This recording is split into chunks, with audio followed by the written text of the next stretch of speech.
Erev Tov, buenas tardes a todos. Quien habla con ustedes, Morelio Shah de la ciudad de Puebla. Estamos en nuestra parashá del día de hoy, en la sección de Minjá. La parashá del estudio de la Torá de hoy se titula Terumá, que es traducido como ofrenda. Se encuentra en Shemot, Éxodo 25:1 al 27:19. Por la mañana estuvimos viendo el primer Perek, el primer capítulo, el capítulo 25, que nos habla acerca de el mandato de ordenar al pueblo que trajera ofrenda voluntaria de todas las piezas y de todo el material que se iba a necesitar para la construcción del Mishkan, del tabernáculo o la tienda de reunión.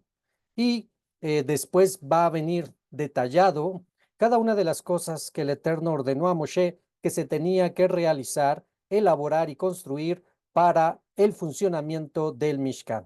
Estamos entonces en el capítulo 26 de Éxodo, de Shemot, y vamos a ver la lectura. Como dijimos por la mañana, esta parashá es de pura instrucción con referente a lo que hay dentro del Mishkan, del tabernáculo, que posteriormente se hizo ya en un lugar específico en el Betamistash, en el templo. Capítulo 26, verso 1. Síganme con la vista. 26:1. Al tabernáculo lo harás de 10 cortinas de lino retorcido, lana celeste, lana púrpura y lana carmesí. Con figuras de querubines, obra de tejedor, harás a ellas. Bien, recordemos con respecto a esto de los querubines. Decíamos por la mañana que algunos alegan que cómo es posible que los judíos se escandalizan de la idolatría cuando en el mismo Mishkan había imágenes de idolatría. Ya explicamos que para poder responder esto debemos de decir, número uno, quien ordenó hacer estas figuras tanto en la tapa del arca del pacto con los dos querubines, junto con estas cortinas que también llevarían dos querubines. Número uno, quien lo ordenó fue el Eterno. Y número dos, nunca en ningún lugar se expresa que se le deba adoración a estos querubines. No así en la idolatría, donde toda la idolatría, quien mandó la idolatría, quien inventó la idolatría, quien inventó las figuras o imágenes para adorar fueron los hombres. Y dos, esas imágenes justamente sirven para ser adoradas. Entonces hay una absoluta algo contrastante entre una cosa y otra y no tiene nada que ver. Verso 2, 26:2. La longitud de cada cortina será 28 amot. Mm. Y la anchura será de 4 amot cada cortina, una sola medida para todas las cortinas. 5 cortinas estarán unidas una con la otra y 5 cortinas estarán unidas una con la otra. Harás ojales de lana celeste en el orillo de la cortina del extremo de un conjunto de cortinas. Así harás en el orillo de la cortina del extremo en el otro conjunto. 50 ojales harás en una cortina y 50 ojales harás en el extremo de la cortina del otro conjunto. Paralelos estarán los ojales uno al otro. Harás 50 broches de oro y unirás las cortinas una a la otra con los broches, y así estará el tabernáculo unido. 7. Harás cortinas de pelo de cabra para tenderlas sobre el tabernáculo. 11 cortinas harás. La longitud de cada cortina será de 30 amot, y la anchura será de 4 amot para cada cortina. Una sola medida para las 11 cortinas. Unirás las 5 cortinas aparte y las 6 cortinas aparte, y doblarás la sexta cortina delante del frente de la tienda. 10. Harás 50 ojales en el orillo de una de las cortinas del extremo del grupo y 50 ojales en el orillo de la cortina del extremo segundo. Harás 50 broches de cobre, introducirás los broches en los ojales y unirás las partes de la tienda formando una sola tienda. Lo que cuelga sobrante de la cortina de la tienda, la media cortina sobrante colgará en la parte trasera del tabernáculo. 13. Y un amá para aquí y otra amá para allá que sobra en el largo de la cortina de la tienda, estará colgando sobre los costados del tabernáculo, de un lado y del otro para cubrirlo. 14. Y harás una cobertura para la tienda de piel de carneros rojizos y una cobertura de piel de tejashim por encima. 15. Harás las tablas para el tabernáculo de madera de acacia paradas, 10 amot de longitud de la tabla y una amá media de anchuras de cada tabla. 2 espigas tendrá cada tabla, paralelas una a la otra. Así harás a todas las tablas del tabernáculo. Harás las tablas para el tabernáculo, 20 tablas hacia el lado sur y 40 basas de plata harás debajo de 20 tablas. 2 basas debajo de una tabla para las 2 espigas y 2 basas debajo de la otra tabla para las 2 espigas. Y para el segundo costado del tabernáculo, hacia el lado norte, 20 tablas. 21. Y sus 40 basas de plata, 2 basas debajo de una tabla y 2 basas debajo de otra tabla. Para la parte posterior del tabernáculo hacia el oeste harás 6 tablas. Y 2 tablas harás para los vértices del tabernáculo en la parte posterior. 24. Estarán unidas por abajo y juntas estarán unidas en su cabecera con un aro. Así será para las 2 tablas de cada ángulo, en las 2 vértices serán. 25. Y serán las 8 tablas y sus basas de plata, 16 basas, 2 basas debajo de una tabla y 2 basas debajo de otra tabla. Verso 26. Harás pasadores de madera de acacia, 5 para las tablas de un costado del tabernáculo y 5 pasadores para las tablas de oro del otro costado del tabernáculo, y 5 pasadores para las tablas del costado del tabernáculo en la parte posterior hacia el oeste, y un pasador central por dentro de las tablas que atraviesa de un extremo al otro extremo. A las tablas cubrirás con oro, y sus argollas harás de oro, receptáculos de los pasadores, y cubrirás a los pasadores de oro. Erigirás el tabernáculo como su ordenanza, tal como se fue mostrado en el monte. 31.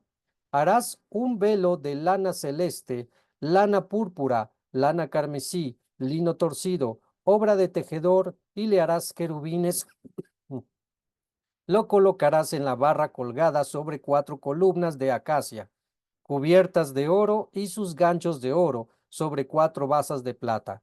Colocarás el velo debajo de los broches e introducirás allí, detrás del velo, el arca del testimonio, y separará el velo para ustedes entre el Sacta y el Sacta Santorum, o como nosotros conocemos como el lugar Kadosh o Kadosh Kadoshim, el lugar santo, el lugar santísimo. 34. Colocarás la tapa sobre el arca del testimonio en el Sacta Santorum. Colocarás la mesa afuera del velo. El candelabro estará frente a la mesa en el costado sur del tabernáculo, mientras que la mesa colocarás en el costado norte. Harás una cortina para la entrada de la tienda de lana celeste, lana púrpura, lana carmesí y lino retorcido, obra de bordador.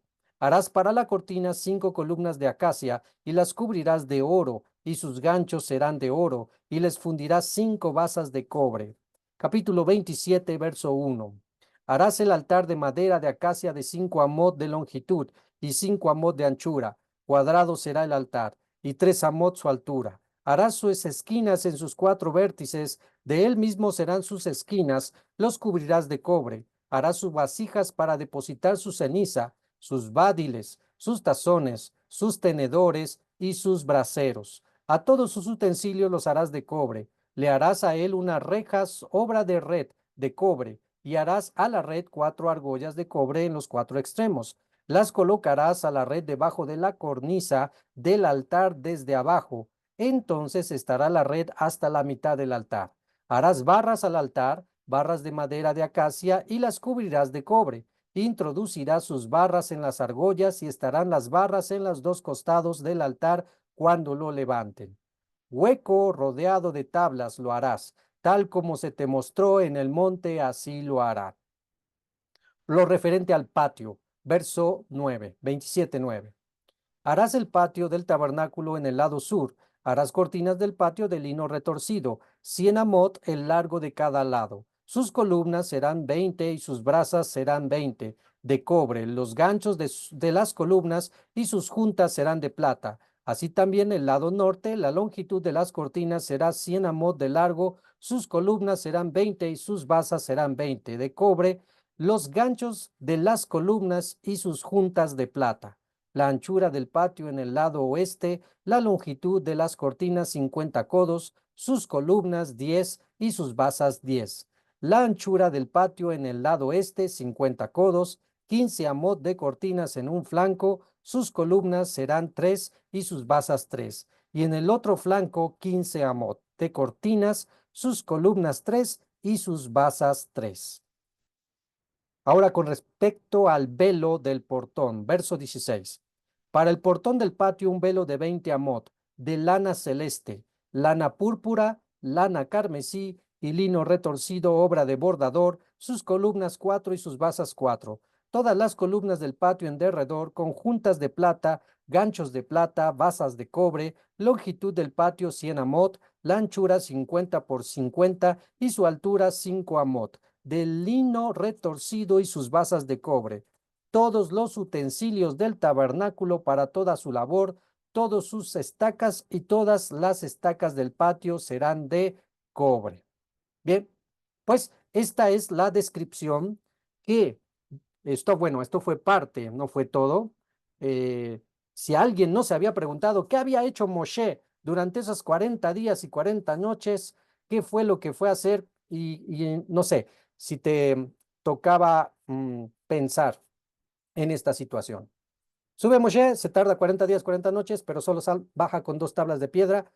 ¿Tanto se tardó nada más con 2 tablas de piedra? No. La cosa es que primero bajó a referirles los primeros mandamientos al pueblo de Israel y después ya regresó y el Eterno durante ese tiempo de 40 días y 40 noches escribió las 2 tablas de piedra, pero también le dijo todo lo que estamos leyendo aquí. Y lo que va a ser nuestra Parashat Terumá desde el capítulo 25 al 27 y los siguientes capítulos hasta el capítulo 35 va a ser todo lo que el Eterno le dijo en esos 40 días y 40 noches. Toda la instrucción no solo en lo referente a los mandamientos de conducta civil con su prójimo, sino también todo lo referente a la construcción al Mishkan, al templo, como acabamos de ver, detalles absolutos para que nada se fuera a ser improvisado o que nada fuera a ser hecho por los propios hombres en su propia sabiduría. Todo esto que se confeccionó fue en base al modelo que Moshe pudo observar como revelación en el monte Sinai. Y entonces cuando baja ya viene con las 2 tablas de piedra y con todo este conocimiento que, bueno, más adelante vamos a ver el problema del pecado del becerro de oro y las consecuencias que trajo al pueblo de Israel. Pero nuestra parashá entonces nos habla acerca de esa ofrenda requerida para la construcción del Mishkan. Una ofrenda que, como ya dijimos, el Eterno bien pudo haber puesto como tal, creado como tal, en un abrir y cerrar de ojos el Mishkan. Pero el Eterno, como todo caballero, permite que el pueblo participe trayendo ofrenda voluntaria para que quien sea beneficiario directo, que es el pueblo, al elaborar este Mishkan, pueda gozarse y alegrarse al buscar a su creador en medio de este lugar que el Eterno ya había establecido e ideado para que así fuese buscado el Eterno por su pueblo. Así que el Mishkan viene a ser el punto de reunión a partir de que se comienza a confeccionar y se inaugura, llamémoslo así, y comienza su funcionamiento a través de la administración de Aarón Hacohen Agadol, Aarón el sumo sacerdote y sus hijos y los levitas. Entonces a partir de ahí ya todo el centro de la fe hebrea se va a ir directamente al centro del campamento, que es donde se encontraba el Mishkan. Y a partir de ahí, a vagar junto con todo el pueblo por 40 años.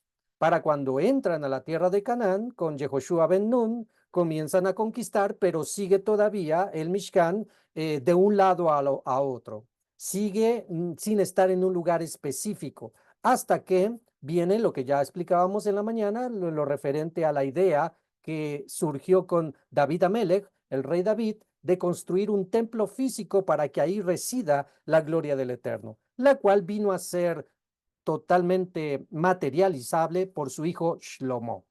Y conocemos la historia de lo que pasó con ese templo y después con el siguiente templo. Y como acabamos de ver en el video, estamos en espera de que venga un tercer templo, donde esa misma fe del pueblo hebreo que mueve y arde en los corazones de los verdaderos hijos de Israel, se va a unificar cuando una vez más aparezca ese templo. Por muchas generaciones se trató de justificar en la religión tradicional la no necesidad del tercer templo. No necesitamos el tercer templo justamente por unas malas interpretaciones a las palabras de Shaul de Tarso cuando habla que nosotros somos templo del Espíritu de Dios. Por lo tanto, los cristianos que se estaban alejando del mundo judío, pues decían, pues si no tenemos nada que ver con el mundo judío, porque ellos mataron a Jesús, mataron a Dios, entonces tampoco necesitamos un tercer templo, porque nosotros, dice Pablo, somos templo del Espíritu de Dios. Sonaría bien y sonó muy bien durante muchos siglos, hasta que vino la revelación a todo su verdadero pueblo que está siendo sacado de Babilonia y que está siendo libre de toda atadura espiritual y toda venda en los ojos de entender que una cosa es que nosotros ahora con la fe en Yeshua de Nazaret y que Él, al darnos el Ruach HaKodesh, el Espíritu de Dios en nuestras vidas, venimos a ser ese templo del Espíritu de Dios. Pero una cosa es eso y otra cosa es lo que se requiere en las ofrendas diarias en el templo. Otra cosa que causó mucho tropiezo en la religión tradicional es que una cosa es el perdón de pecado, el perdón de pecados que tenemos a través de la obra en el madero de nuestro Maestro de Justicia y que gracias a eso tenemos perdón de todos nuestros pecados. Y otra cosa es los sacrificios que se hacían en el templo que no tenían relación con el pecado. Había sacrificios que sí tenían relación con el pecado, principalmente el que se hacía cada año en el día de Yom Kippur. Había otros que eran específicamente por si alguien había cometido un pecado de hierro. Esto es un pecado que no era, no era con intención. Yo hice un pecado, no fue mi intención, pero lo cometí. Así que a llevar tu corderito, a llevar tu buey, a llevar el palomino o a llevar la harina de sémola. Pero porque sabemos que los pecados que sí tenían conciencia de que era pecado y lo cometieron, no había provisión, no había perdón para ese tipo de pecados en el templo, los sacrificios. Pero esa es una cosa, pero otra cosa era simplemente los sacrificios que el Eterno, más adelante lo vamos a estar viendo, sobre todo en Vayikra, cuando entremos al libro de Levítico, cuando vamos a estar viendo los diferentes sacrificios que se daban en el Mishkan. Unos conocidos como sacrificios de olá, sacrificios de elevación. Otros sacrificios de shalomí, de paz, el sacrificio de paz. Otros sacrificios de todá, sacrificios de gratitud, etcétera, que no tenían nada que ver con el pecado. Así que pensar que todos los sacrificios que se hacían en el templo eran por pecado está mal. Desconocimiento de la Torá. Conocer que muchos sacrificios que se hacían no tenían que ver con el pecado, sino que, por ejemplo, te nacía un hijo, te nacía un hijo, tenías que cumplir con la ley de llevar un sacrificio. Por un lado, sí, por el pecado, como dice en la ley referente a la mujer después del parto. Pero, a su vez, el hombre era libre de también llevar otro sacrificio por gratitud. Señor, me diste un hijo o una hija, te traigo esta ofrenda. Señor, estoy agradecido porque me diste buenas cosechas, te traigo una ofrenda. Señor, fui de viaje y me trajiste con bien, te traigo una ofrenda. Señor, hice un negocio y salió bien, te traigo una ofrenda. Señor, simplemente me nació porque te amo, Señor, te traigo una ofrenda, ¿sí? Entonces, decir que no se necesita el templo es una aventura muy arriesgada. Al contrario, nosotros aún los netzaritas que creemos en Yeshua Nazaret, sabemos que es necesario el templo. Porque si bien Yeshua nos perdona de todo pecado, Se requieren muchas ofrendas porque así lo ideó el Eterno desde el principio. ¿Se acuerdan antes de que hubiera ley como tal? Antes de que hubiera templo o Mishkan como tal, antes que siquiera existiera el pueblo de Israel como tal, ¿con qué se agradaba el Eterno que el hombre lo buscara? Nos vamos directamente al Bereshit, a Génesis. ¿Qué es lo que hacía Adán? ¿Qué hacía Abel? ¿Que le agradaba al Eterno? Sacrificios. Y de a partir de ahí, desde el origen del inicio de la humanidad, siempre el Eterno ideó, planeó que hubiera sacrificios para llevarlos en olor grato a Él. Ya por desfortuna, cuando se multiplica la humanidad y entra todo lo de la idolatría, comienzan a desviar la idea de que esos sacrificios de gratitud y demás solamente al Dios Altísimo, al Dios Creador, se va a los ídolos. Se va inicialmente con, después del diluvio, bueno, antes del diluvio, a los Nefilim, y después del diluvio a Nimrod y a todo el contexto idolátrico que comenzó a inventar Nimrod. Pero bueno. Hoy nosotros sabemos que toda alabanza es para nuestro Padre eterno, para el Creador, el Elohá único y sublime. Entonces, esto es una participación de todo el pueblo. No fue solo de Moshe, no fue solo de Aarón, fue de todo el pueblo, donde libremente, con un corazón sincero, cada quien dispone lo que puede y lleva a las manos de Aholiab y Bezalel todo este material: oro, plata, cobre, piedras preciosas, bronce, piedras de tejón, piedras de telas de lino, telas color carmesí, telas púrpura, para poder realizar la confección del Mishkan. Y a partir de ahí comienza la unificación en la emuná, la fe, en el pueblo de Israel. Esta parashá nos deja la idea: el Eterno no necesita de nada. Él existe y es y seguirá siendo Elohim, Dios, con nosotros o sin nosotros. La idea del Mishkan no es para beneficiar a Dios. La idea del Mishkan es para que su pueblo lo encuentre a él. Porque sabiendo que el pueblo peca y no hay hombre que no peque, era necesario unas ofrendas que lo hicieran acepto delante del Eterno. Y entonces viene todo el sistema que el Eterno creó con el Mishkan. En la siguiente parashá vamos a seguir viendo descripciones. La parashá siguiente, Tetzaveh, serán descripciones de todo lo que van a hacer los hijos de Aarón y los hijos de Israel con todo ese material que se va a requerir. Bien, quien habló con ustedes, Morel Isha, de la ciudad de Puebla. Que pasen una excelente tarde. Hashem, el gran Elahai, el Yah Supremo, les bendiga en este inicio de semana. La bendición de lo alto sea para con todos los Kadoshim, todos aquellos hombres y mujeres que se santifican en este tiempo y que buscan al Eterno con un corazón sincero. Y que esa bendición alcance a nuestros hijos y a los hijos de nuestros hijos. Amén.